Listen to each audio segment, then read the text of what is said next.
Eh bien, bienvenue pour cette première journée de conférence sur le Satis, édition 2014, première conférence au sein de l'Agora. On est ravis de vous accueillir. Un programme assez riche tout au long de ces 3 journées. Je vous rappelle que nous avons 3 salles de conférence. L'Agora qui est la salle principale et captée notamment par les équipes d'AFP Visual et le BTS de Boulogne. La salle Théma 1 et la salle Théma 2 où vous avez un ensemble, un florilège de conférences autour bien sûr des sujets qui vous intéressent, que ce soit le cloud avec lequel on va commencer cette matinée, mais aussi sur la post-production, mais aussi sur l'audio. Vous trouverez toutes ces informations dans le guide de visite du Satis. Alors c'est vrai qu'il y a quelques années on parlait du cloud, on restait assez générique. Cette année on a bien sûr suivi les évolutions et on va parler plutôt métier. Et la première conférence, le titre c'est comment justement produire et post-produire dans des délais et budgets contraints grâce au cloud. Je vous apprends rien au niveau de l'économie, c'est vrai que c'est un peu fragile, qu'on essaie de faire des économies. On va voir justement comment le cloud peut ou non nous permettre à la fois de produire, de post-produire, donc de ne pas dégrader la qualité, mais d'aller peut-être plus vite, d'être plus efficace dans nos workflows. Et pour parler de ce sujet, je vais vous présenter nos différents invités. Donc je commence à ma droite, nous avons Frédéric Roland de la société Adobe, à ses côtés Patrice Clément David, Andrea Limuzio de la société Aspera et Jean-Yves Martin de Sony. On va pas perdre trop de temps. Le principe, c'est que chacun de nos intervenants aura 6-7 minutes pour présenter sa société, sa technologie, et ensuite on fera table ronde, questions-réponses. Vous avez la possibilité de poser des questions.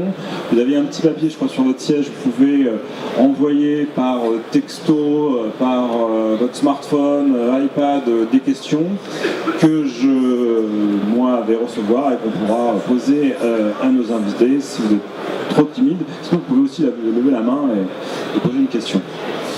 Donc sans perdre de temps, c'est vrai que le cloud aujourd'hui, la techno est, je dirais, de plus en plus mature. Il y a peut-être encore certains barrages, certaines barrières psychologiques sur où sont mes contenus, est-ce que j'ai vraiment la main dessus. Parmi les acteurs présents sur le marché depuis très longtemps, bien sûr, la société Avid aujourd'hui a des solutions orientées au cloud, virtualisation sur ce sujet. Patrice, est-ce que tu peux nous en dire un petit peu plus? Bonjour tout d'abord, je vais essayer donc de... tu peux lancer, j'ai préparé une petite présentation. Normalement ça doit s'afficher, je ne sais pas si en régie vous pouvez nous mettre la présentation de Avid pour aider nos visiteurs à mieux comprendre.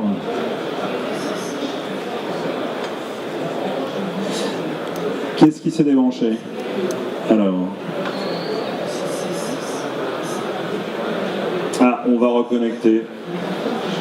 On peut toujours se chauffer au début.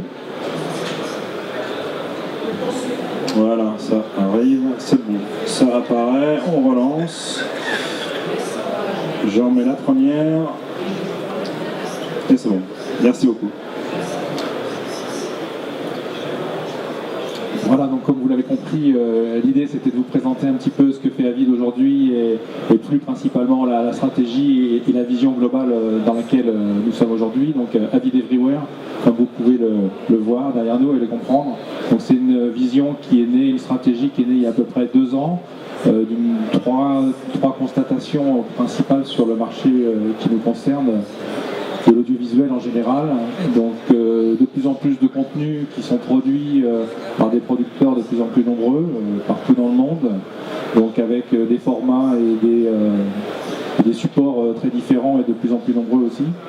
Et puis d'un autre côté des consommateurs de plus en plus nombreux qui utilisent différents modes de consommation en évolution constante. Donc on l'a vu, smartphone, tablette, PC et autres, et donc des difficultés globales entre les deux, donc comment relier et comment mettre en œuvre l'accès au contenu entre le producteur et le consommateur.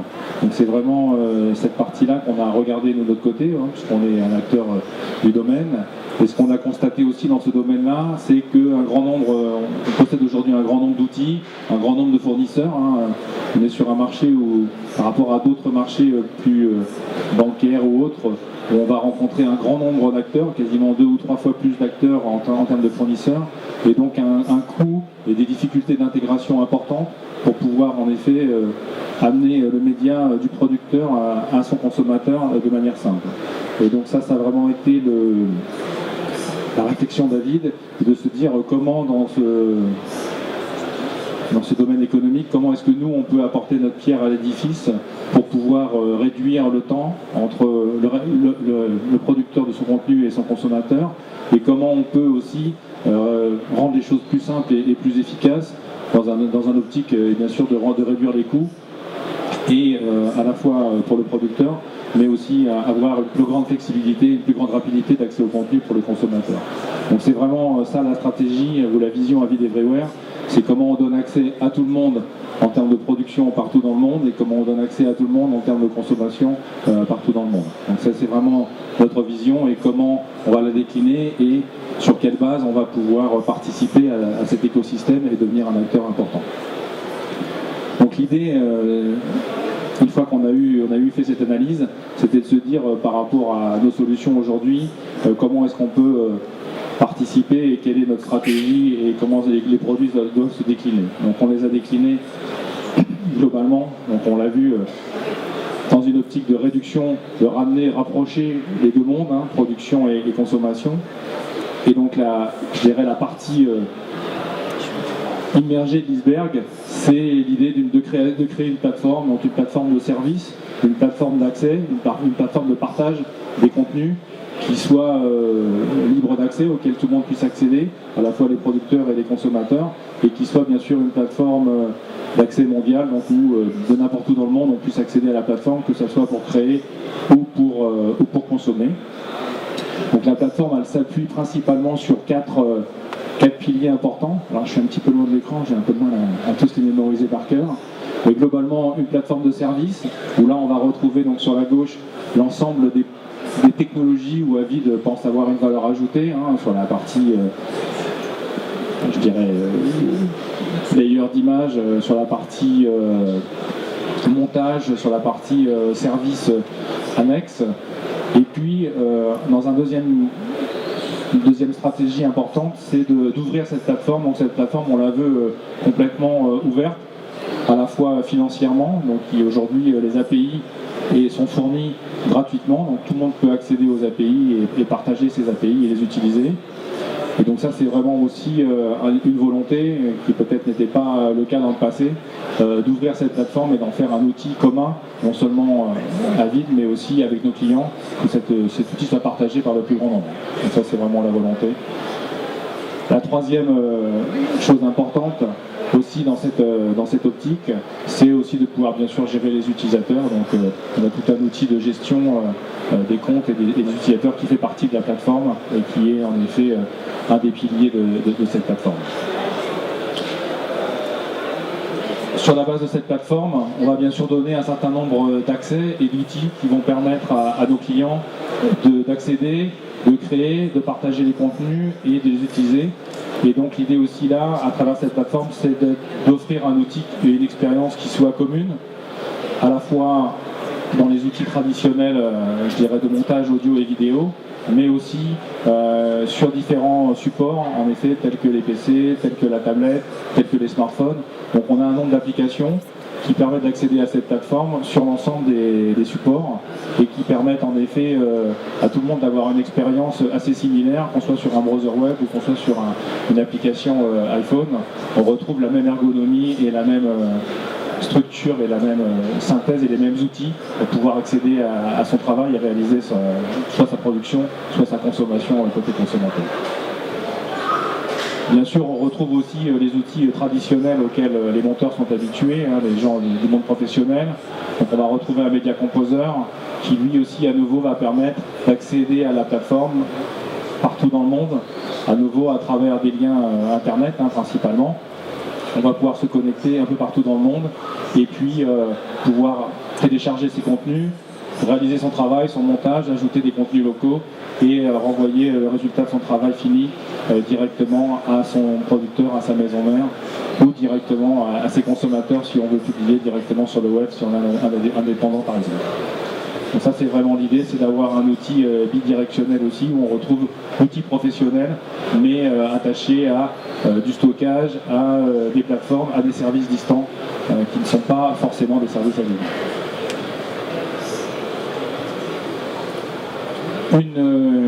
On a parlé beaucoup dans les années récentes de 4K, de HD avant. Globalement aussi, l'idée David, c'est d'avoir construit une plateforme qui ne soit pas uniquement pour aujourd'hui, mais qui prépare aussi l'avenir pour demain. Donc la plateforme qu'on a conçue, elle est aujourd'hui non liée à la résolution, donc elle est résolution indépendante. Donc globalement, le format d'image les plus importants dans la technologie qu'on a mis en œuvre dans la plateforme est capable de supporter différents formats d'images, que ce soit des formats télévisuels ou non d'ailleurs. Et ça c'est aussi une des évolutions en prévision du futur, donc de pouvoir supporter demain d'autres formats sans avoir à remettre en cause l'ensemble de l'architecture de la plateforme, donc que ce soit du 4K, du 8K, voire du 16K. En théorie, la plateforme n'a pas de limitation sur le nombre, sur la taille de l'image. La seule limitation, en effet, c'est les performances des machines qui aujourd'hui ne permettent pas forcément de traiter des images plus grandes, mais globalement, intrinsèquement, l'architecture est conçue pour pouvoir préserver le futur. Donc c'est ce qu'on appelle chez nous donc résolution indépendante. Donc globalement, l'architecture de la plateforme n'est pas dépendante de la résolution, à la fois en taille d'image, mais aussi en en nombre d'images par seconde, on va dire en framerate, puisqu'on est aujourd'hui aussi indépendant du framerate. À nouveau, principe de base de la plateforme, donc laisser à l'utilisateur le libre choix, de manière à pouvoir adapter en effet son modèle économique à sa fonction, à son travail, à sa réalisation. Donc aujourd'hui, on offre aussi un nombre de licences ou un type de modèle de licence important, puisque dans le passé, on va dire, on achetait ces licences et on les avait à vie. Aujourd'hui, on peut continuer à conserver ce modèle ou choisir des modèles peut-être plus dynamiques, comme des licences flottantes qui permettent de partager des licences entre plusieurs utilisateurs de manière simultanée, ou des licences sous forme d'abonnement, où en effet on va s'abonner sur un mois, sur un an, à une location de licence d'une fonctionnalité de montage audio, de montage vidéo et autres. Et avec aussi différents niveaux d'implémentation de ces licences, aujourd'hui dans des clouds, on va dire privés, ou dans des infrastructures privées, mais demain en effet dans des clouds publics, et comment à travers le cloud public on va pouvoir partager et sécuriser ces contenus, c'est aussi un élément important de la plateforme. Enfin, un troisième outil qui est aussi qui est déjà en action et qui est en réalisation, donc c'est un outil de montage audio. Donc chez Avid, on a aussi un outil qui s'appelle Pro Tools, qui est relativement présent dans le monde de l'audio. Et dès aujourd'hui, avec Pro Tools, on est capable de produire à plusieurs dans des sites différents, donc à travers le monde, partager le même projet et travailler simultanément dans différents points du monde sur le même projet ensemble, ce qui permet en effet pour un musicien d'économiser en effet les frais de déplacement, le temps du déplacement, et de pouvoir travailler directement de chez lui ou du studio à côté de chez lui dans un environnement bien maîtrisé et plus simple à mettre en avant. Donc ça, c'est des outils vraiment qui, dès aujourd'hui, sont en action et commencent à faire leur preuve. Bien sûr, une chose importante dans la plateforme, c'est de pouvoir l'ouvrir à tous nos partenaires, donc, et d'avoir le maximum de partenaires, en effet, qui adoptent cette plateforme. C'est ça qui fera son succès. Donc on a d'ores et déjà un certain nombre de partenaires qui ont adopté, qui ont signé pour travailler avec nous et pour implémenter sur la base de la plateforme un certain nombre de services, que ce soit des plugins audio par exemple pour Pro Tools que je citais il y a quelques minutes, mais aussi avec Telestream par exemple où on a développé des services de transcodage qui viennent s'intégrer directement dans la plateforme. Et puis voilà, certains autres systèmes comme Arvato qui est globalement un système d'asset management qui vient aussi se plugger sur la plateforme. Et puis Kyron ou MakeTV, donc ça qui sont plus des télévisions à partir, par exemple MakeTV, où les contenus sont dans le web et vont créer playlist de diffusion à partir de contenus dans le web en s'appuyant sur la plateforme. Donc c'est vraiment l'idée derrière, c'est d'adopter et d'avoir le maximum de partenaires engagés et utilisant la plateforme.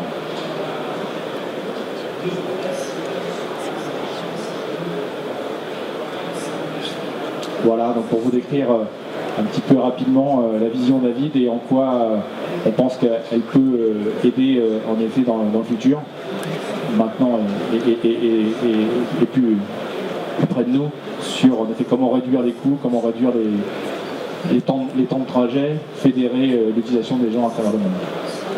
Patrice, est-ce que vous pouvez nous donner quelques exemples déjà d'utilisation? Est-ce que majoritairement, est-ce que c'est plutôt les acteurs du broadcast ou des producteurs, des groupes médias qui sont séduits par cette offre? Aujourd'hui, on commence en effet principalement par des acteurs du broadcast, puisque ce qui est intéressant dans la plateforme elle-même, c'est qu'elle utilise ou elle s'appuie sur des technologies déjà existantes dans le monde Avid. Donc un certain nombre de clients déjà Avid peuvent facilement migrer sur la technologie de la plateforme et l'utiliser nativement par un simple upgrade, je dirais, de leurs outils existants dans les dernières versions.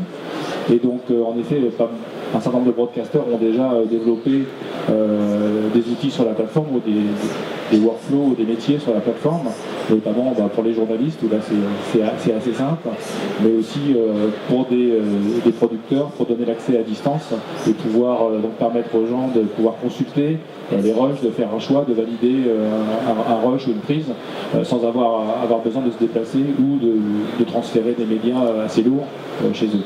Donc ça c'est vraiment l'idée. Donc en effet, aujourd'hui on a déjà plusieurs centaines de clients qui ont adopté cette technologie. Et tout à l'heure dans le diagramme, on voyait le choix entre avoir des licences flottantes, acquérir les licences, passer par sinon une offre plus SAS. Est-ce que déjà vous avez un peu de visibilité sur qu'est-ce qui séduit aujourd'hui vos clients? Donc aujourd'hui, on a lancé l'offre de licences flottantes au NAB, donc au mois d'avril. Donc globalement, j'ai pas les chiffres sur les mois de septembre, mais globalement sur les mois de mai et de juin, on a vu une adoption à peu près de 10%. Aujourd'hui, des licences vendues étaient sur ces 2 mois-là sur la base de la licence abonnement, dans le modèle abonnement. Donc on a une pénétration assez rapide finalement de ce mode de consommation par rapport au mode global traditionnel où on achète sa licence perpétuelle. Très bien. On verra pour d'autres questions tout à l'heure. Andrea Di Muzio de société Aspera. Aspera, on va dire, est un accélérateur justement de transmission de fichiers. Alors on aura une conférence en fin de journée sur le 4K, l'Ultra HD, mais malgré tout on voit des fichiers de plus en plus lourds, on voit la possibilité de travailler en mode remote, donc d'accéder à distance. Vous êtes un magicien pour vous permettre de transmettre ces fichiers et accélérer les temps de production et de post-production? Je dirais pas qu'on est des magiciens, on est des inventeurs. On a inventé un protocole qui voulait résoudre le problème fondamental de transfert des gros fichiers sur un protocole et sur une infrastructure qui n'était pas pensée pour des gros fichiers à la fois. Donc en fait, t'es pas magicien, parce que j'ai vu que là... On a la preuve. Donc effectivement, on n'est pas des magiciens. On a inventé il y a 10 ans un protocole qui va résoudre sans essayer d'améliorer ce qu'on avait déjà, mais vraiment en disant on va inventer quelque chose de nouveau et qui va résoudre le problème de transfert de gros fichiers sur n'importe quel réseau, y compris Internet, réseau mobile. Et donc au bout de 10 ans, effectivement, on a trouvé que c'était la bonne direction à prendre. On a vraiment étudié le problème et on n'a pas essayé de réadapter des technologies, on a essayé de créer une nouvelle technologie pour laquelle on a des patents et ensuite on a créé des produits qui vont utiliser ce protocole. Mais à la base, Aspera, c'est le protocole qu'on a inventé. Tout à fait. Alors l'électricité est en train de revenir doucement dans le cadre, donc pour le moment on n'a pas les écrans. Je sais pas, est-ce que tu peux commencer sans la présentation ou Oui, voilà. Bien sûr, je peux. Donc, comme je vous disais, Aspera, c'est une société qui a été fondée il y a 10 ans aux États-Unis avec l'idée, le but final de inventer un nouveau protocole pour le transfert de fichiers. qui soit indépendante de la distance et surtout indépendante ou très résistante à la perte de paquets qu'on a normalement sur Internet. Donc, s'il y a 10 ans, transférer un fichier d'1 giga entre Paris et New York, c'était pratiquement infaisable, même avec des groupes tout durs, on va dire, passés au-dessus de l'océan. Là, aujourd'hui, ça devient non seulement faisable, mais vraiment courant. On a des clients que tous les jours transfèrent, grâce à notre protocole, des terabytes de données de l'Asie aux États-Unis, à l'Amérique, et que ce soit par Internet, soit par satellite, par des réseaux privés ou bien par mobile. Et on a différents cas d'utilisation en exploitant la puissance du protocole et surtout la capacité du protocole à s'adapter à n'importe quel environnement. Dans le cas de la post-production, par exemple, on a résolu aussi le problème de pouvoir utiliser le cloud d'une façon vraiment efficace. Parce que c'est vrai que tout le monde voit les atouts du cloud, je pense, c'est évident pour tout le monde, mais il y avait un problème de base, c'est que pour pouvoir utiliser le cloud, il faut bien amener les contenus sur le cloud et ensuite pouvoir les ramener chez soi pour pouvoir les réutiliser. Dans le cas, par exemple, de la post-production, ça c'est très très important. On a des contenus qui en général sont générés à un endroit, le média principal, mais qui ensuite a besoin d'être retravaillé par des centaines de boîtes de post-production qui sont partout dans le monde. Donc on parle des grosses productions américaines, mais on parle aussi de Bollywood, là où on a vraiment besoin d'envoyer le contenu un peu partout dans le monde pour faire du sous-titrage, pour faire des effets visuels, vraiment pour améliorer le contenu. Et dans ce cas-là, on voit avec le cloud, on avait plein de possibilités, mais il y avait encore un problème de base, c'était comment on peut amener nos contenus dans le cloud d'une façon sécurisée, avec une bonne vitesse qui rend effectivement le cloud un moyen d'utilisation tout à fait faisable et tout à fait utilisable. Donc nous, ce qu'on a fait, ce que les Américains appellent to go the extra miles. Donc on a essayé de résoudre encore un autre problème. On a des machines sur le cloud, on a un système de stockage sur le cloud qui est extrêmement flexible, extrêmement puissant, ce qu'on appelle le Object Store.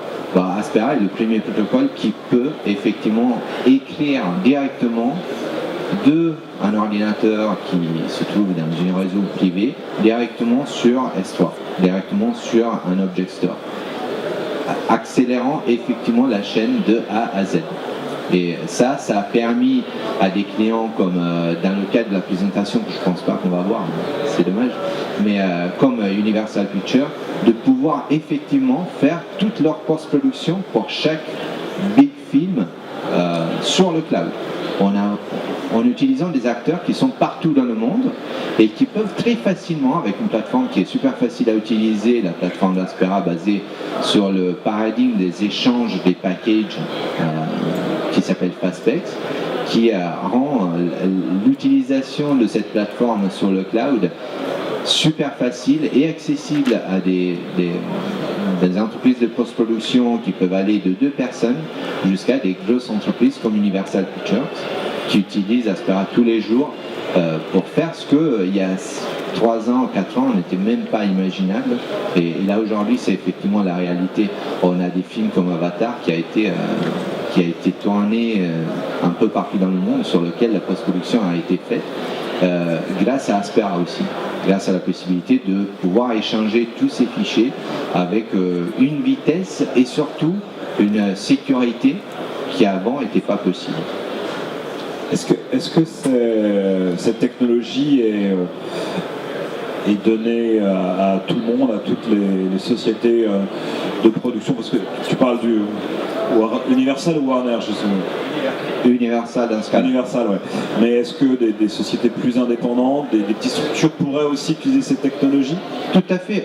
Dans notre portfolio client, on parle de vraiment des petites houses de post-production qui vont 2-3 personnes ou des consultants indépendants, donc qui sont tout seuls, et qui peuvent utiliser notre technologie parce déjà des produits qui s'adaptent vraiment à tous les besoins, même au niveau économique, mais surtout avec l'offre sur le cloud. On peut prendre la plateforme, l'utiliser pour un mois le temps qu'il nous faut, et ensuite on a fini. Et on paye vraiment l'utilisation. Donc on peut passer de ces cas d'utilisation comme Netflix, qui utilise Aspera tous les jours avec des terras et terras de données. On a une idée de la volumétrie, je dirais mondiale, hebdomadaire ou quotidienne qui utilise la technologie Aspera? J'ai pas des données précises, mais ça ne m'étonnerait pas si on parle de plusieurs pétabytes par jour dans le monde.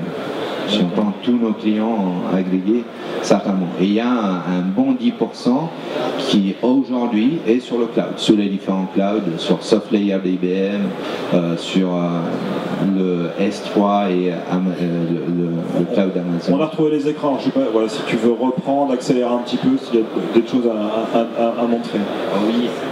Oui, effectivement. Déjà mon nom, vu que c'est pas facile à prononcer en français, comme ça vous pouvez le lire. Je ne suis pas français évidemment, vous avez bien compris par l'accent. Et ce qui m'a intéressé de montrer, c'est ça. Ça, c'est la technologie Aspera sur le cloud. Donc, il y a la technologie FASP, c'est le nom de notre protocole, qui va couvrir le premier morceau du schéma, là où il y a le nuage, c'est Internet. L'accélération One, encore une fois, ce n'est pas essayer d'améliorer des technologies qui existent depuis 20 ans, c'est créer quelque chose de nouveau. C'est ce que nous on a fait, c'est pour ça que on est aujourd'hui l'entreprise qu'on est. Et les résultats de l'utilisation de notre protocole. Donc indépendamment de la distance et d'une façon très résistante à la perte de paquets, on a un throughput réel, ce que nous au sein d'Aspera on appelle le good put, ça veut dire on transfère que des bonnes données. Et le protocole est aussi intelligent de pouvoir effectivement transférer des bonnes données. Donc si j'y reviens à l'offre, comme vous pouvez voir, on est indépendant du cloud. Donc ça va permettre par exemple dans des cas d'utilisation comme celui-là de pouvoir transférer des données d'une cloud publique à une autre cloud publique d'une façon complètement transparente pour l'utilisateur final. Donc, il y a par exemple des cas d'utilisation où effectivement AWS, le cloud d'Amazon, est très connu et très utilisé, et il y a d'autres cas d'utilisation où le cloud de Microsoft ou le cloud de ma maison mère, IBM, est plus intéressant au niveau économique, au niveau des fonctionnalités. Aspera, le protocole Aspera permet effectivement de faire ce mouvement de données d'une façon complètement transparente pour les utilisateurs finaux. Et le cas d'utilisation d'Universal Pictures, c'est justement pouvoir utiliser une plateforme qui est super simple, qui est sur le cloud et qui permet à tous les partenaires d'Universal Pictures qui travaillent sur le même film, sur le même projet, de accéder à cette technologie formidable qui leur permet de transférer les fichiers d'une façon fiable, sécurisée et ultra rapide. Donc ça c'est l'interface de nos produits. Je ne vais pas aller dans une démo, il y a le stand Aspera si vous voulez une démo, donc je ne vais pas la faire. Mais j'apprécie énormément ce que les personnes d'Universal disent de nous. Où en fait, ils disent effectivement le cloud est une révolution et tous les acteurs qui sont dans le cloud nous permettent cette révolution où on peut effectivement s'adapter à les variations d'une façon très simple et immédiate. On peut avoir une plateforme Aspera sur le cloud avec un délai de 2 heures, comparé peut-être une semaine pour l'avoir sur des serveurs physiques. Et effectivement, Aspera, on ne le voit pas souvent parce qu'on est vraiment à la base, mais on est là et on a permis cette révolution en permettant un accès facile et rapide à cette technologie. Je pense que c'est tout. Très bien, merci pour cette présentation. Et comme vous le signaliez, il y a un stand Aspera, donc pour rentrer un peu plus dans le détail. Une dernière question, est-ce que vous vous voyez déjà des clients, je dirais, qui utilisent vos services directement, je dirais, à la sortie de la caméra, là, sur des plateaux de tournage, où on transfère immédiatement les délices, les rushs vers un laboratoire, vers la post-production? On a des exemples comme ça. Je pense qu'il y a un autre exemple qui est encore plus évident du bénéfice qu'Aspera a pu amener à son milieu. C'est lors des championnats du monde de foot. On a eu un partenariat avec EVS et Elemental, une plateforme qui pour la première fois a pu envoyer directement les prises de caméra des différents venues en Brésil vers le cloud et là être transcodé avec la technologie d'Elemental pour avoir du vrai streaming à partir d'Internet, à partir du cloud. Et la contribution des différents venues du Brésil vers le cloud était faite effectivement avec la technologie d'Aspera. Donc je pense que non seulement on a des cas d'utilisation réels aujourd'hui de workflow complet qui part et qui utilise que le cloud, UFC pour toutes leurs émissions, les championnats de Ultra Fighting Championship, mais aussi des gros événements comme la Coupe du Monde de foot. Jean-Yves Martin, c'est vrai qu'on connaît plus Sony pour la partie hardware, mais vous êtes aussi fournisseur de cloud. Et j'ai envie de vous poser un peu la même question que je viens de poser à Andrea, donc de voir aujourd'hui directement le cloud sur le tournage, c'est des choses qui vont se démocratiser? Oui, tout à fait. Alors ça, c'est chez Sony, le cloud est associé à des moyens de transmission de fichiers wireless qu'on a mis en place il y a un an ou deux. On a lancé il y a un an ou deux et qui s'améliore progressivement et justement qui converge vers des technologies comme celle d'Aspera où dès l'année prochaine on sera capable d'avoir une version de logiciel capable de remonter des fichiers wireless depuis les caméscopes, depuis les caméras directement dans un cloud. Alors Sony effectivement a un cloud qui s'appelle CI, français petit i, et qui a pour vocation d'être le réceptacle de tous les médias de production pour pouvoir en faire une gestion de gestion intelligente, une gestion triée, de façon à réduire l'effet de goulot d'étranglement qu'on a dans toutes les productions, les post-productions. Vous savez qu'au passage de la production à la post-production, il y a un tri nécessaire à faire, et aujourd'hui ce tri, il n'a pas d'outils tellement de terrain pour le faire. Donc qu'est-ce qu'on fait? On prend tout ce qui est tourné, on y geste tout, on génère des proxys, et ensuite on commence à utiliser des outils pour mettre en forme, pour trier, pour commencer à utiliser la matière. Donc on perd énormément de temps, puisque rien n'est décidé sur le terrain, tout arrive dans les goulots d'étranglement de la production, pour la post-production en tout cas, et donc du coup, eh bien, tout se fait là, tout l'enjeu, toute la génération de proxy, tout se fait à cet endroit-là. Nous, ce que l'on propose, c'est qu'en cas de production temps réel, comme par exemple le news qui devient de plus en plus maintenant temps réel, on doit vous proposer le sujet monté, diffusable, pratiquement dans les conditions du direct. Hein, c'est ce que demandent tous les clients, en tout cas en news. Quant aux productions, quand on fait des TV-réalités, eh bien c'est pareil, il y a une grande masse d'informations, il y a du multicam, et tout ça doit être géré au plus près possible de la diffusion. Il y a même certaines productions qui prennent maintenant le risque de produire 1, 2 ou 3 semaines avant la diffusion, ce qui est extrêmement court. Ça laisse peu de temps pour justement résoudre ces genres de problèmes. Donc Sony propose des technologies embarquées maintenant dans nos caméscopes et qui permettent de générer un proxy dès le tournage. Ce proxy est transféré vers un cloud. Alors, dans le cas de Sony, on va privilégier le cloud CI puisque c'est celui que l'on développe avec nos technologies de transmission sans fil, mais ça peut être tout à fait ouvert à d'autres types de cloud. On peut avoir un paramétrage spécifique de nos produits pour l'envoyer dans un cloud qui est déjà dédié à un système, par exemple, de montage. J'imagine, chez Apple, vous êtes très très en pointe aussi là-dessus. Et évidemment, pour ce faire, on transfère du fichier. Chez Adobe, pardon, excusez-moi. Chez Adobe, excusez-moi. Et donc, du coup, le transfert de fichiers, nous, on a aussi besoin que ce soit optimisé. Et donc, par exemple, la technologie Aspera sera bientôt disponible dans nos systèmes de transmission. Dès 2015, on aura une version de soft qui permettra de transférer les fichiers de façon optimisée. Mais est-ce que, Jean-Yves, il y a un sens, tu parles de news et on ne va pas déflorer parce qu'on a une conférence demain justement sur toute cette partie, tournée pour le news. Est-ce qu'il y a un sens sur, par exemple, de la fiction télé, du documentaire, du long métrage, d'utiliser cette technologie, ce protocole? Probablement oui, mais aujourd'hui, le mode de travail de ces productions-là, c'est d'écrire. On part en tournage en ayant écrit un scénario, en ayant déjà une vision de ce que l'on veut mettre dans le cloud. Alors évidemment, ça présente l'intérêt de pouvoir partager avec des équipes distantes.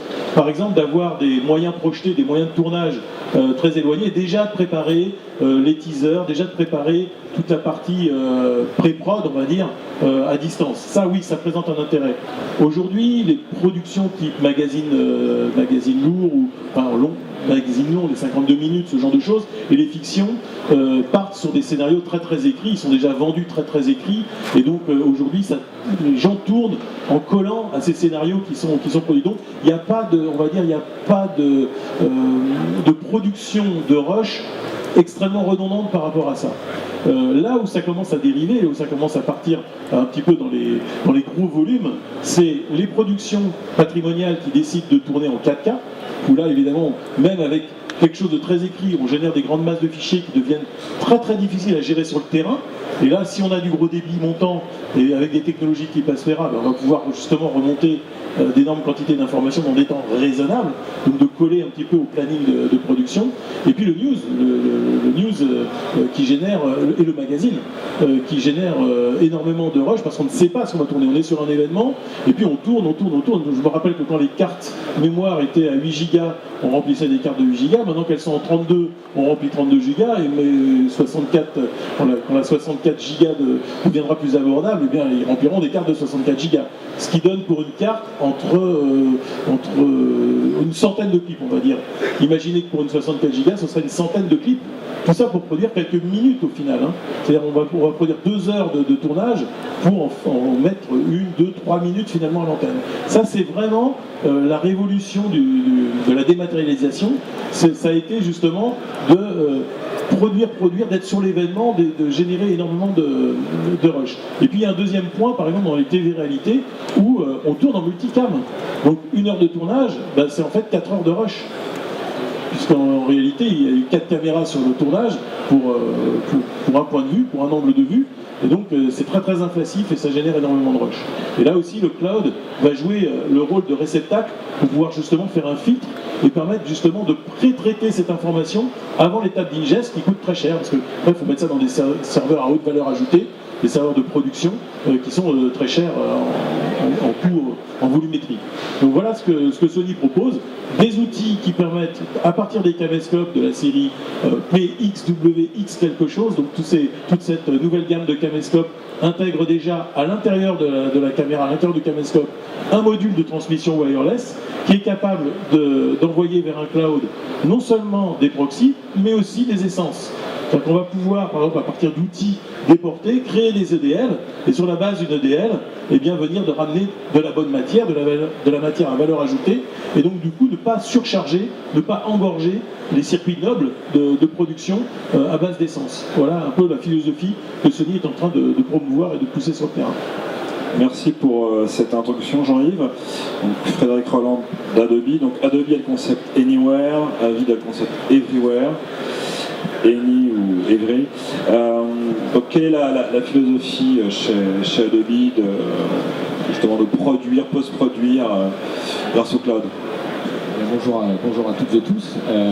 Donc effectivement c'est un thème qui nous est très cher chez Adobe, la notion de cloud, car je pense que vous êtes tous avertis que Adobe a fait une transition majeure il y a à peu près 36 mois de cela, avec du passage des licences perpétuelles vers un mode locatif, vers une solution, une offre locative qui s'appelle Adobe Creative Cloud. Et aujourd'hui, Adobe Creative Cloud recense plus de 2,8 millions d'abonnés dans le monde. C'est une transition qu'on a choisi d'être à la fois assez unique. Et aujourd'hui, on rencontre un succès assez considérable pour plusieurs raisons, car c'est pas uniquement les applications qui deviennent partie de cette offre, mais c'est également une offre de service à côté de tout cela. Car lorsqu'on pense cloud, dans le côté application créative, la première chose qui nous vient à l'idée, c'est la mobilité l'arrivée des smartphones ou des tablettes, il y a quelques années, elles n'étaient pas du tout intégrées dans les processus créatifs. Aujourd'hui, on réalise plusieurs choses. On réalise que, le créatif, il y a 10 ans, aujourd'hui, il fait plusieurs choses, il ne fait pas qu'une seule tâche. Donc il faut lui mettre à disposition des outils qui soient multitâches, selon son inspiration créative. Ensuite, il est devenu mobile, c'est-à-dire qu'il travaille avec des ordinateurs portables, il travaille avec un smartphone, il travaille avec une tablette. Et donc nous, notre travail d'Adobe, ça a été comment intégrer ces changements d'usage dans la manière de travailler qui était celle que nous avions auparavant.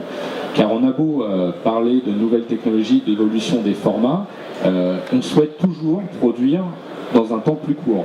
Donc c'est assez paradoxal entre se dire je vais produire en SD à la même vitesse je vais produire en 4K à la même vitesse que la SD.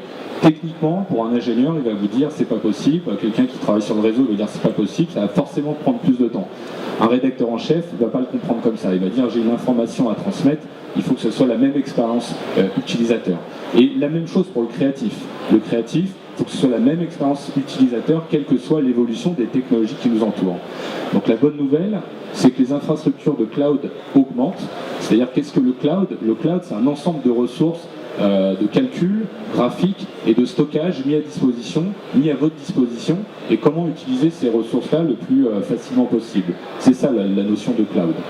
Après, il y a la notion de cloud privé, cloud public, peu importe. Et donc ces notions-là sont très importantes. Et nous, Adobe, donc vous nous connaissez certainement bien pour nos applications, on va dire desktop, poste de travail, donc Photoshop, Premiere Pro, etc. Et à côté de cela, quand on a sorti l'offre Creative Cloud, le message était fort, c'est-à-dire on a expliqué, et aujourd'hui on le démontre, qu'on accompagne notre offre de services, c'est-à-dire des applications qui vont vous aider, qui vont aider les créatifs à produire à travers ces infrastructures, tout en rendant complètement transparentes ces infrastructures. Donc par exemple, il y a quelques mois, nous avons lancé une nouvelle mise à jour d'Adobe Creative Cloud, la version 2014, avec un ensemble d'applications mobiles qui accompagnent un utilisateur qui utilise Illustrator, par exemple, une application qui permet de créer des brosses à partir de son smartphone, par exemple une inspiration, il va prendre une voiture en photo dans la rue, il va pouvoir créer une brosse à partir de cette voiture, par exemple. Un autre exemple très intéressant, que je vais vous montrer ici, c'est que sur mon smartphone, j'ai installé une application qui s'appelle Adobe Color. Et donc Color, c'est une application qui est très simple, qui va me permettre, comme ceci, tout simplement, en fonction de l'endroit où je me trouve, je suis un créatif. Si par exemple j'ai une inspiration où les couleurs me plaisent, je vais pouvoir, comme ceci, prendre une photo et ça va me créer une palette de couleurs que je vais retrouver automatiquement derrière dans Photoshop, de manière complètement transparente. Donc le cloud, ici, il est à mon service, c'est-à-dire de manière complètement transparente. J'ai mon smartphone, je suis dans un environnement qui n'est pas mon environnement de travail, j'ai une inspiration, je vais pouvoir récupérer une intention de couleur pour pouvoir finir mon travail directement dans Photoshop.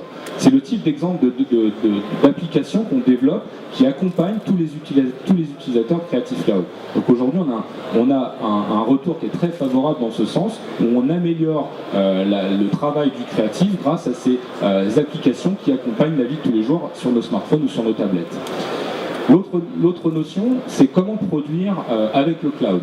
Donc le sujet par rapport à cela, par rapport à Adobe, on regarde le côté applicatif. Qu'est-ce qui nous entoure? Comme je vous l'ai expliqué, nous entoure aujourd'hui ces merveilleux appareils que sont les tablettes. Comment faire en sorte que ces tablettes s'intègrent dans notre processus créatif de manière totalement transparente pour qu'un ensemble de collaborateurs puissent continuer le travail que j'ai initié à travers ma tablette. Aujourd'hui, on a deux approches. Aujourd'hui, on a constaté qu'aujourd'hui, en direct, quand il y a quelqu'un qui assiste à un événement en direct, il écrit des annotations sur un bout de papier, par exemple, quand il y a un script qui va récupérer des informations. Et ces informations, dans un processus actuel, ne sont pas recueillies par l'ensemble du processus. Donc aujourd'hui, avec le numérique et la notion de cloud, on a développé une application qui s'appelle Prelude Live Logger, qui va permettre à l'utilisateur, à un journaliste par exemple, qui assiste à un match de football en direct, avec sa tablette de saisir très facilement des annotations pendant le direct, et ces informations, on va être capable de les synchroniser et de les raccrocher par rapport aux images. Donc encore une fois, on va essayer d'améliorer sans on va dire changer les méthodes, on va juste adapter la technologie aux méthodes avec des technologies de cloud qui va nous permettre de synchroniser directement les informations saisies sur ma tablette avec mon poste de travail ou sur lequel je vais utiliser l'application Prelude. Autre exemple que nous sommes en train de développer, et je vais vous montrer un bref exemple, c'est l'application Première Clip. Première Clip, alors je vous rassure, c'est pas Premiere Pro sur une tablette, car la première question qui se pose, c'est comment je vais pouvoir faire en sorte que l'interface soit tactile, alors que l'application qui a été développée il y a une quinzaine, une vingtaine d'années, a été pensée poste de travail. Donc là, ici, l'approche, ça a été de se dire, on va utiliser le meilleur d'une interface tactile, c'est-à-dire une interface complètement réduite qui va permettre à l'utilisateur de prendre ses vidéos, faire un simple montage, retrimer, repositionner, rajouter des ralentis, rajouter des effets très simples. Donc c'est cette application ici, donc quand j'appuie sur ce bouton-là par exemple, je peux appliquer un look, etc. Donc c'est une application qui est très ludique et on a décidé de faire en sorte que cette application puisse s'intégrer très facilement avec les outils que nous connaissons, c'est-à-dire Premiere Pro. Donc Premiere Pro va être capable de se synchroniser automatiquement avec les informations que j'ai saisies sur mon iPhone. Automatiquement, Creative Cloud va permettre de synchroniser ces informations et lorsque je vais retourner sur mon poste de travail, je vais pouvoir retrouver, comme ceci, je vais pouvoir retrouver les vidéos que j'ai tournées avec mon téléphone et encore une fois de manière complètement transparente. Car ce qui compte avant tout, c'est l'expérience utilisateur, rendre cette technologie complètement transparente pour l'utilisateur. Donc ça, ce sont deux exemples de on va dire côté application, on va dire de production des applications lorsque je suis sur le lieu de tournage ou ce genre de choses. Maintenant, l'autre point sur la partie cloud et que Stéphane a abordé, c'est la partie plateforme de travail, plateforme collaborative, et ce que nous appelons chez Adobe Anywhere. Donc, pour cela, on s'est posé tout un tas de questions. Quels sont les outils qu'on va utiliser quand on va s'adresser à la post-production à travers du cloud? Est-ce que ça va être les mêmes outils? Donc, on parle de coûts. Est-ce qu'il va s'agir de se former sur des nouveaux outils? Ça, c'est un point quand même qui est essentiel. C'est encore une fois, on va vous dire, le cloud, c'est génial, mais s'il faut que le créatif se forme sur des nouveaux outils, je pense que le coût va peut-être vous faire reculer. Ensuite, quel format? Jusqu'à quel format on va pouvoir travailler? Il ne va pas falloir contraindre l'utilisateur, il va falloir lui donner les mêmes habitudes qu'il a dans son environnement personnel à travers ses infrastructures. La qualité du réseau, est-ce qu'il va falloir s'acheter un réseau qui va être hors de coût? Et ensuite, il va falloir réduire le temps d'accès aux images. Réduire pourquoi? Pas seulement pour le consommateur, mais aujourd'hui on se rend compte que les producteurs nous demandent de pouvoir accéder aux images plus rapidement pour pouvoir avoir un pouvoir de décision, un pouvoir créatif beaucoup plus rapide. C'est-à-dire que lorsqu'un réalisateur va tourner ses images, si on lui offre la capacité le soir même de revoir ses images tournées en 4K, il va nous dire c'est très intéressant parce qu'avant je mettais une semaine et il se peut que le décor a été détruit entre temps, etc. Je ne peux pas reprendre mes images. Donc nous, sur cette notion-là, on a essayé de réfléchir comment lui mettre à disposition, avec des partenaires comme Aspera, évidemment, entre tout ça, comment mettre en place une solution qui va lui permettre, lui, le créatif, de pouvoir vérifier ses images. Et ensuite, partager c'est essentiel, parce que le talent, il n'est pas unique, il est entre un environnement, un groupe de travail. Les utilisateurs qui ont le talent ne sont pas forcément tous regroupés sur le même point de localisation, donc ça, c'est intéressant de pouvoir faire en sorte qu'on puisse s'adapter à ça. Et donc Adobe Anywhere est né de cette solution, et avant de cela, on a regardé comment on pouvait designer la meilleure solution. Et on s'est rendu compte qu'il y avait plein de flèches, c'était compliqué pour l'utilisateur. C'est-à-dire qu'à travers cette technologie-là, qu'on a expliqué tous ensemble auparavant, on parle du cloud, mais vous savez tous, je suis quasiment certain, que vous avez quand même une approche qui est très compliquée, ou comme vous dites, c'est assez compliqué en soi, de savoir est-ce que je vais travailler sur un outil web, est-ce que je vais travailler sur l'application lourde sur mon poste de travail. Et nous, ce qu'on a fait avec Adobe Anywhere, c'est de faire en sorte que ça soit complètement transparent. C'est-à-dire que vous utilisez les mêmes outils et que toute l'intelligence et la puissance des outils soient déportés sur une plateforme. Et donc c'est ce que nous avons fait. On a mis le moteur de nos applications créatives, que sont Prelude, Premiere Pro et After Effects, sur du cloud. Donc elles sont déportées dans un ensemble de ressources et vous y accédez à travers l'application standard que vous connaissez. Donc il n'y a pas besoin de se former, c'est indépendant de la résolution, parce que la technologie va reposer sur un streaming dynamique, c'est-à-dire qu'on va être en mesure d'analyser le débit qu'il y a entre la plateforme et le poste de travail, et automatiquement vous restituez l'image dans votre application. Donc je sais que pour vous ça a l'air un peu comme ça, vite, c'est un peu bizarre, mais à 12h j'anime une présentation sur le centre d'Adobe pour vous faire une présentation détaillée de cette plateforme-là. Et cette plateforme-là, on va dire qu'elle va répondre à cette notion de transparence, de migration vers cette technologie qu'est le cloud, qui va vous offrir la sécurité, la collaboration, le partage plus facile, qui sont vraiment des notions intéressantes, comme l'accès à nos emails aujourd'hui. On espère que la vidéo sera comme les emails demain. Mais aujourd'hui, il a fallu associer à toute cette technologie du logiciel. Et ce que nous avons fait, c'est que nous avons mis l'intelligence de nos logiciels dans ces technologies-là, de manière à ce que les applications soient complètement transparentes. Donc voilà. Donc, et pour terminer, la question que je repose, c'est surtout est-ce qu'on peut produire mieux à travers le Creative Cloud, enfin à travers, pardon, c'est l'abus de langage, à travers le cloud, et c'est la question essentielle à se poser également à travers les coûts. On peut réduire les coûts, mais si c'est pour produire en moins de qualité, je pense que personne ne sera intéressé. Merci pour ces précisions. On a une question dans la salle qui, je l'avais un peu énoncé en préambule, sécurisation des données, le cloud point d'interrogation. Est-ce que vous pouvez répondre là, sur ce sujet? Est-ce que ça reste une grande utopie, ou au contraire les données sont beaucoup plus protégées sur le cloud que sur les supports classiques? Fred et ensuite Patrice. C'est un point effectivement que tu lances là-dessus qui est très intéressant. Si on peut montrer le transparent qui est à l'écran, un point qui est essentiel aujourd'hui quand on accède aux fichiers vidéo, et ça c'est un point qui est assez pour les gens qui parlent de sécurité, qui les touchent beaucoup, c'est que les utilisateurs touchent les fichiers, c'est-à-dire qu'ils voient un fichier se balader, où ils voient le système de fichiers sur leur poste de travail. Donc ça c'est un problème parce que l'utilisateur peut utiliser ce fichier-là, et donc ça nécessite une sécurité très importante de l'administrateur de manière à protéger les droits d'accès au contenu. Avec Adobe Anywhere, l'intérêt c'est que la plateforme, c'est elle qui voit les fichiers, et entre la plateforme et l'utilisateur, c'est que des paquets de données. Il est impossible de restituer l'image pour l'utilisateur et en faire un fichier. C'est un paquet qui est, on va dire, sécurisé dans chaque donnée qui est transmise. Ce qui fait que l'utilisateur, à travers cette plateforme-là, ne voit pas le contenu, ne voit pas le fichier physique. Il voit que de la data qui est lue dynamiquement et interprétée par l'application cliente. Patrice.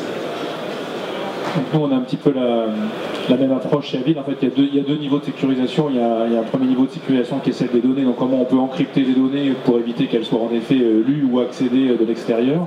Donc nous, on n'est pas tout à fait dans la même philosophie que Adobe. On est plutôt dans une philosophie d'encryption des données de manière dynamique, qui fait que la donnée, même si quelqu'un pouvait accéder au stockage, il n'est pas capable de la décrypter par elle-même. Ça, c'est le premier point sur lequel on travaille. Ça, c'est des technologies qui sont en train de se mettre en place aujourd'hui. Et puis le deuxième point, c'est comment sécuriser l'accès, donc comment protéger l'accès au cloud par des utilisateurs malveillants, on va dire.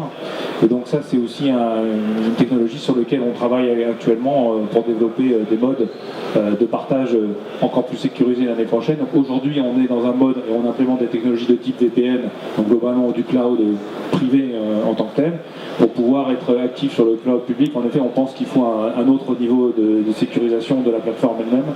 Et donc ça, c'est sur quoi on est en train de travailler dans le courant de l'année 2015 principalement. Une question pour Andrea peut-être, posée aussi dans la salle. Le cloud n'est-il pas un frein à la mobilité, car l'utilisateur est toujours dépendant de l'infrastructure IT et du fournisseur d'accès? Évidemment, il y a une dépendance vers l'accès. Ça, c'est pas seulement pour le cloud. Là, c'est le moment où on a basculé vers le mode fichier. On a une dépendance vers la technologie. Comme avant, on avait une dépendance vers les cassettes. Donc oui. En même temps, la dépendance vers la plateforme devient moins importante avec le cloud. Ça, c'est une des raisons pour laquelle, effectivement, il y a des acteurs qui sont en train d'utiliser le cloud comme sortie de secours. C'est que la probabilité qu'on n'aura pas accès au cloud est beaucoup, on va dire, est meilleure que la probabilité qu'on a de perdre l'accès vers notre infrastructure privée. En même temps, c'est clair que les deux ils vont aller tout à côté. Chez Sony, on a toujours la logique du média. De toute façon, tout caméscope a un média intégré, et donc quand on va tourner, on aura toujours la sécurité d'avoir l'enregistrement local. Et la connexion vers les réseaux LTE, vers le haut débit, eh bien c'est un plus. Évidemment, si on base un workflow complet uniquement sur le cloud, il faut s'assurer que les infrastructures soient fiables et en place, bien évidemment. Mais les connexions, les bornes de connexion sont multiples. Il n'y a pas que les réseaux LTE. Une simple borne Wi-Fi connectée à un réseau filaire fonctionne aussi. Donc il y a des solutions de secours pour accéder au cloud. Aujourd'hui, le cloud, c'est un grand réceptacle avec plein de plugins. On peut se connecter de différentes façons. Et évidemment qu'il faut sécuriser ça. La sécurité se pose plutôt sur la gestion du cloud lui-même, des accès. Son profil, son mot de passe, tout ça doit être bien sécurisé. Évidemment, le cloud de Sony, comme tous les autres, mais en particulier, on y attache une très grande importance parce qu'on s'adresse au travers de grandes compagnies comme Sony Columbia ou Sony Music, on s'adresse à des gens qui sont particulièrement tatillons sur la gestion des droits. Alors, évidemment, cette couche sécurité-là est particulièrement soignée parce qu'elle dépend évidemment de toute la gestion des droits qu'il peut y avoir derrière. Quand on produit du contenu en amont et qu'on va en faire quelque chose à valeur ajoutée en aval, on n'a pas envie de se faire pirater sa valeur ajoutée entre les deux. Donc ça, c'est quelque chose qui est particulièrement soigné dans CI. Mais j'imagine que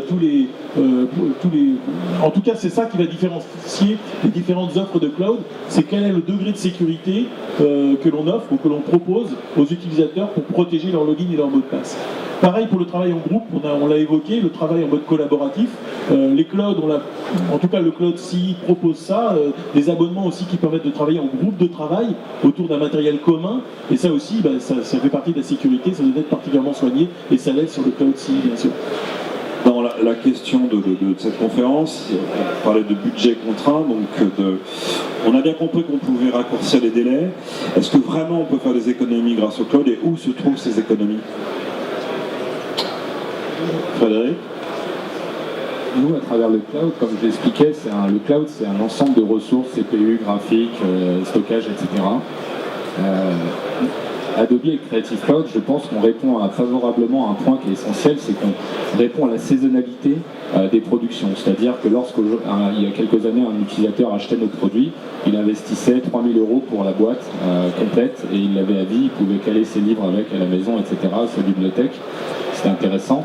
Là, aujourd'hui, il est capable de s'abonner pour 1 mois, 2 mois, 3 mois, selon ses besoins, selon l'application, selon le nombre d'utilisateurs. Donc ça, c'est un point qui permet de réduire ce qu'on avait en investissement, en frais de fonctionnement, selon la durée. Après, les ressources matérielles, etc., enfin tout ce qui est plateforme, c'est aussi un point à se poser. Est-ce que, par rapport à la saisonnalité et les intérêts en termes de technologie, souvent on va se rendre compte que ceux qui utilisent les plateformes partent sur des usages, on va dire, plus long-termistes que le simple usage d'une application, en ce qui nous concerne. Alors justement, un peu pour rebondir sur la question, une question de la salle qui est posée de la manière suivante, c'est quid de l'utilisation simple par un technicien?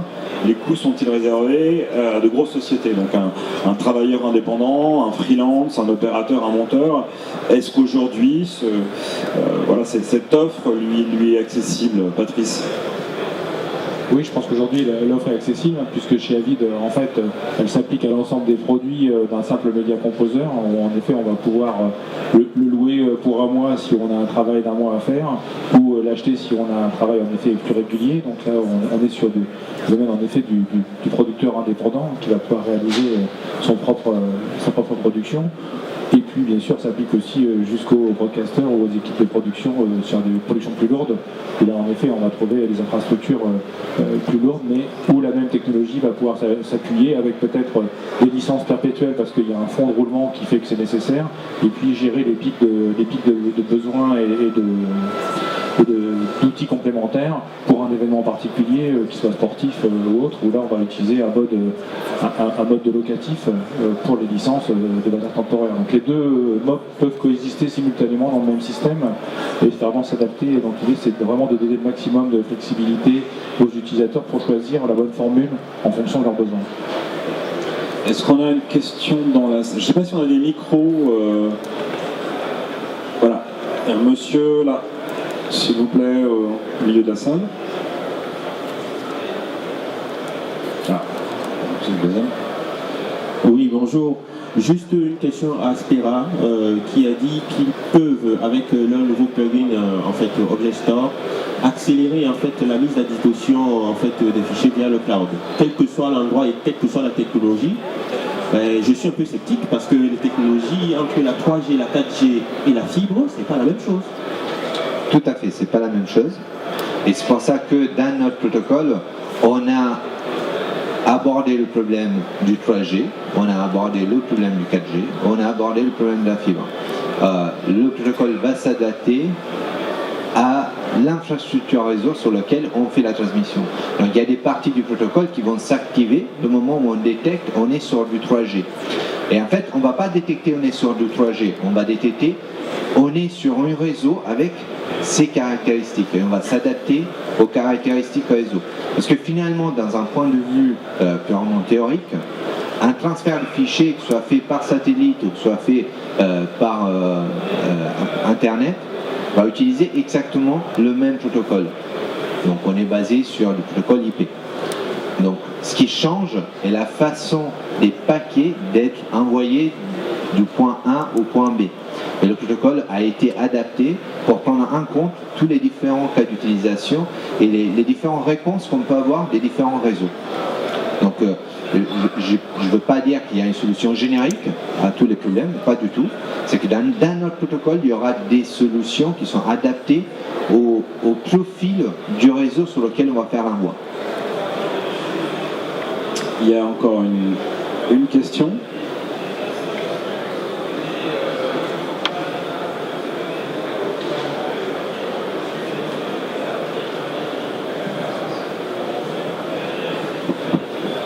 C'est bon. Bonjour messieurs, merci pour la qualité de vos interventions.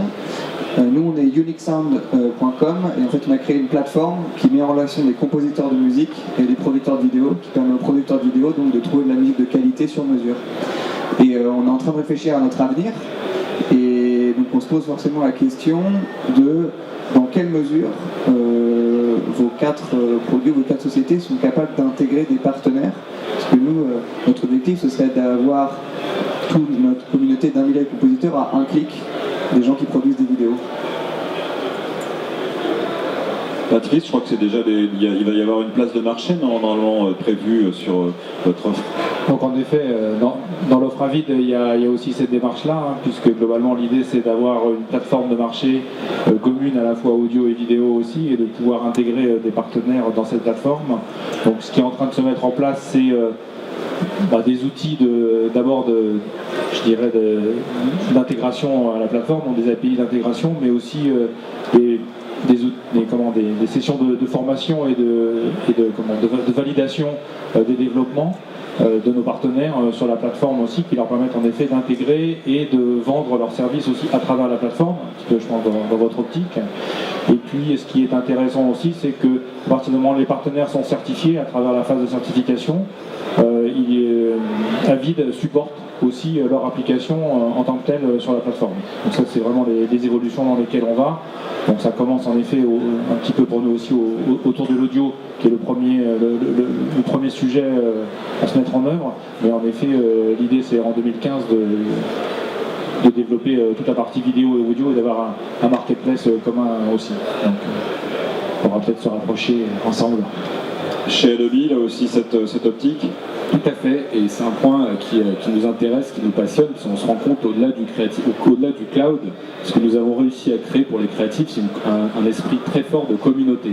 La communauté créative aujourd'hui, elle est très vertueuse pour le créatif en tant que tel, car aujourd'hui, on est capable de partager ses créations et avoir en temps réel des gens qui nous donnent un avis, qui nous donnent des trucs et astuces, etc. Et donc ça, on a intégré cette technologie-là qui s'appelle Behance il y a quelques années dans Creative Cloud. Et nous avons mis également ce qu'on appelle le Creative SDK qui permettrait, effectivement, comme on le fait aujourd'hui avec les polices d'imprimerie, aujourd'hui on intègre plus de 10 000 polices d'imprimerie à travers Creative Cloud, de permettre, pourquoi pas, de mettre en place une librairie audio directement dans Creative Cloud pour que l'utilisateur puisse aller chercher, selon un coût ou intégrer ou pas, peu importe, directement ces illustrations audio qui permet évidemment d'enrichir ses créations. Donc effectivement, on pourra en parler parlé après la présentation, que c'est effectivement des choses qui sont tout à fait envisageables et qui vont dans la continuité de la communauté créative. Un dernier mot Sony, on est un acteur très modeste dans la post-production et le montage. Il y a quand même une application qui s'appelle Vegas et qui va être intégrée dans une application plus générique qui va s'appeler Catalyst. Et je vous invite à vous rapprocher de mes collègues qui sont sur le site de Yak Yak Yak, Anthony Everest qui gère ça et qui va pouvoir vous entendre, vous écouter et pourquoi pas créer des liens. Il y a peut-être des partenariats à faire, je ne sais pas. En tout cas, nous sommes aussi acteurs pour une petite part très modeste dans ce domaine-là. Très bien, donc le Satis c'est aussi une plateforme de networking. On va s'arrêter là. Si vous avez des questions, je dirais particulières, vous pourrez les poser à nos invités. On peut les applaudir.